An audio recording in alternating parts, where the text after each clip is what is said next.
Hey, how's it going, Jesse? All is well, Jim. How are you? I'm doing well. How about you? It's amazing. All is well. Cool. All right, so I just had a quick question about somebody I'm dating. A man or a woman? So, a woman. Okay. When you said Amazing. somebody, it made me a little nervous. Yeah, I hear you. I hear you. Okay. Partner. I know, partner. When they say partner, you know it's a man or a woman meaning woman. Yeah, the other day, my buddy at work, he said, "Oh, I'm coming with a +1." I got a little nervous. Yeah.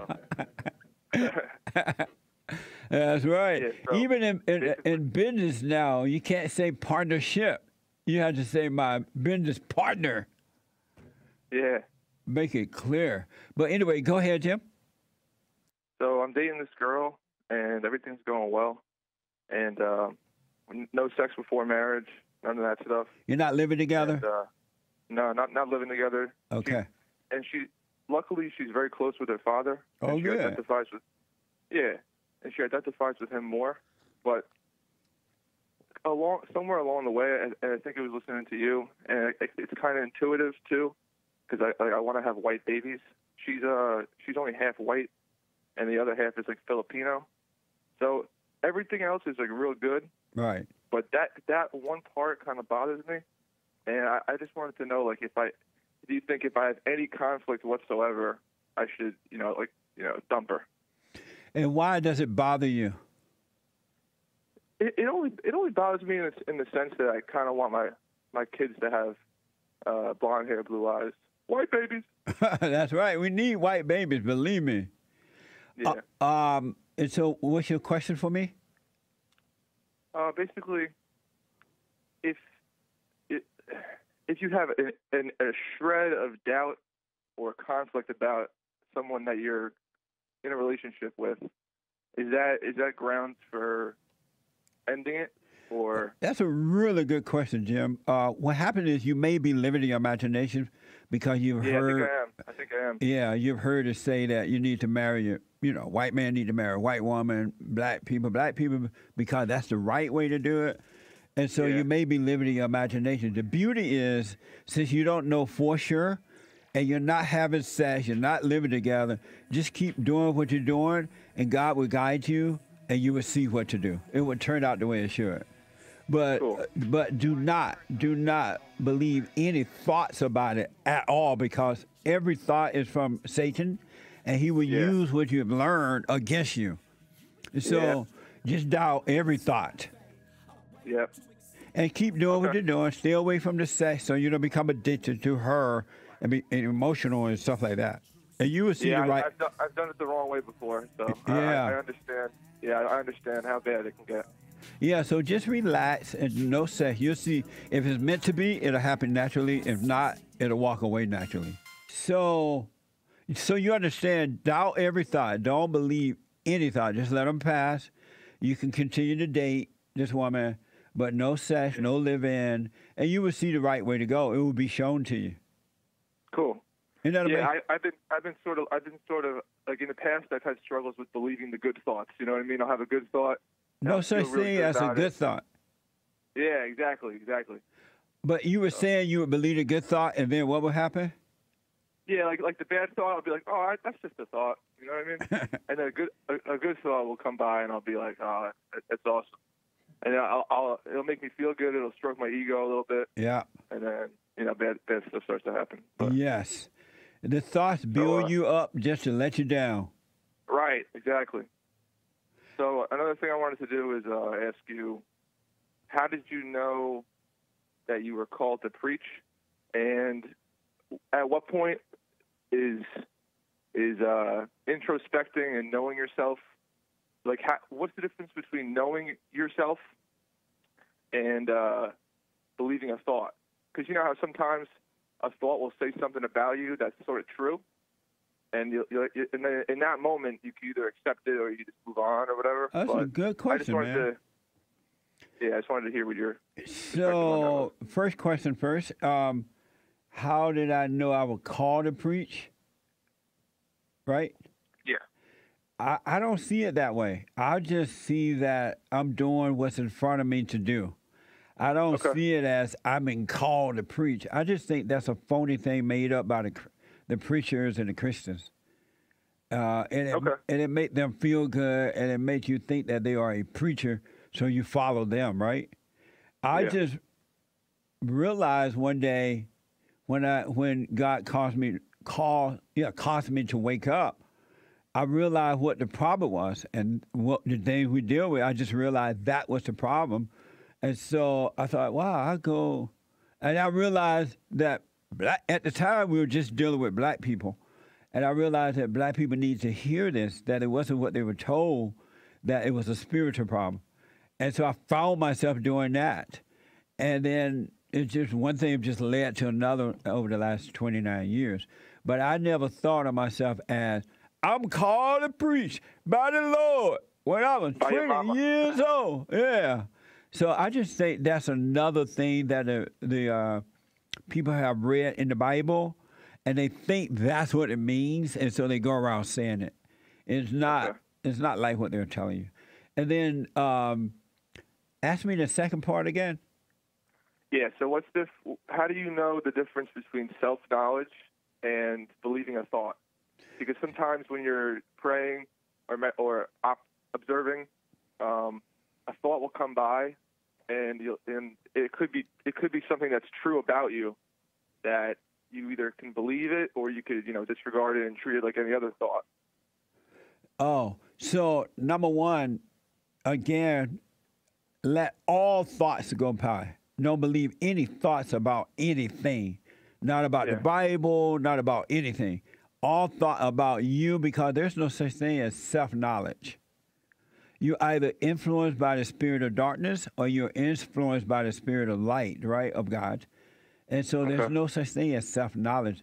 Of yourself, you know nothing, and of yourself, you can do nothing. So Yeah. all thoughts are from darkness. So let every thought pass.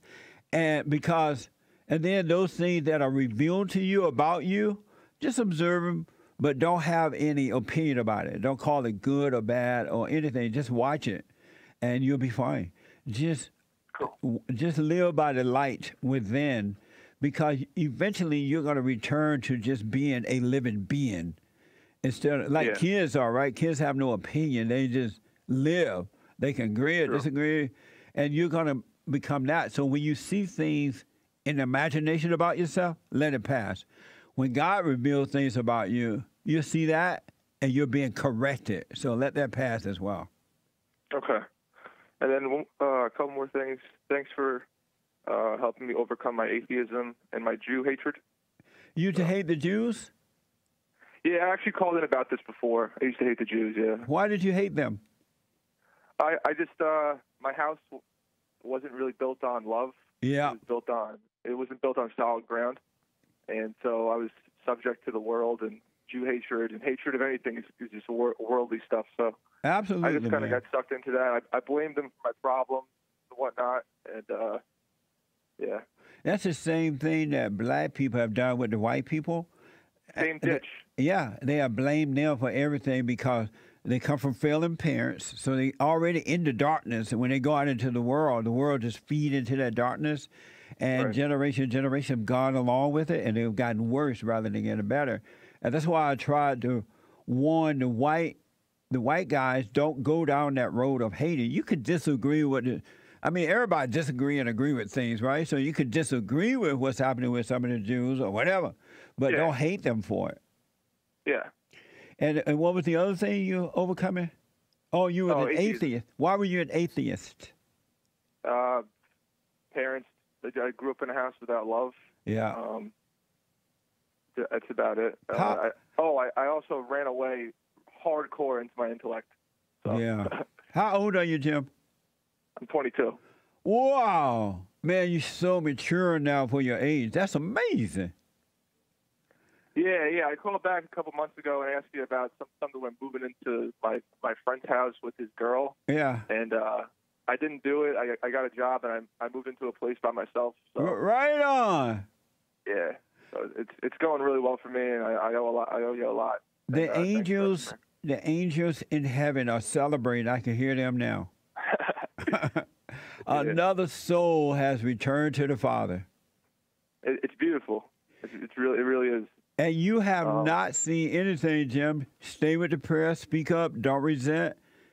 That's another thing. I don't miss that prayer ever. Right on. I don't care if my mama died, my daddy died.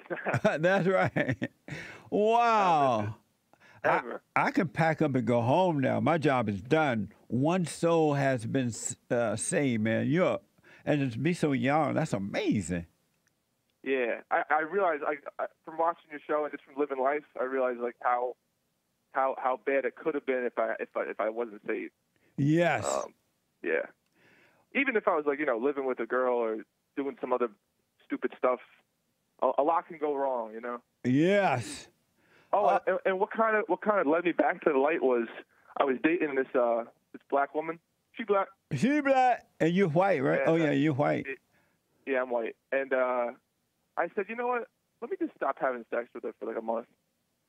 And then I stopped having sex with her, and a month later, I realized like I do not like this person. Yes. Fundamentally, at all. And so that kind of gave me showed me the light on that issue. And then I was watching your show, and I think the moment that it clicked was like you talked about the order. Yes. And then God, Christ, man, woman, children. Yes. And I said, like, how am I going to raise a family without that? You know That's what I mean? right. How, if that's not there, what other options do you have? You know what I mean? It's going to be pure hell. Yeah. It just be and hell. I also wanted to say that Joel is Creole. He's not black. He's Creole. That's true, too, right, Joe? You got it right, Jim. Yeah. He is. He's from New Orleans, I think. Right, Joe? Yeah, my family's from New Orleans. And he is Creole. And I was laughing the other day when you were talking about how he was waiting on the Lord. He was at Mama's house just waiting on the Lord. I know. That's amazing. Waiting to see what the Lord has to say about it. Yeah. He would still be at Mama's house waiting. Don't judge. Yeah, so also, I remember one time, this is also a testament to you guys. One time, I didn't realize that the show was like 3 hours earlier on the West Coast. Yes. So I called in at like 5 a.m. It was like 6 a.m. my time, and I called in, and I don't know who I called. It must have been like a producer or something, but whoever answered it was like 3 a.m. and he answered with pure peace. That had to be Nick. No, it was early. It was before Nick. Oh. So before Nick would have been James. I was just impressed. That I called in and this guy wasn't flipping out. That I called him at 3:00 in the morning on his time. Amazing. Well, that's what happens once you're born again. You find yourself overcoming situations rather than giving in, succumbing to the situation. You overcome, and not because of God's love. You stop overreacting, and you overcome. Because of the peace that he gives you. And so when James, it had to be James, when he answered that call, he wasn't all frustrated and why are you calling this early? Because he's overcoming the old nature and returning to the original nature, the nature of peace. Yeah. Amazing, Jim. Keep it up, man. You're on the right track. Thank you. Call me again, all right? All right, well. All right, man. Amazing. Amazing. Amazing. And don't forget to like, follow, tweet, subscribe, and share the Jesse Lee Peterson radio show, folks. We really appreciate it.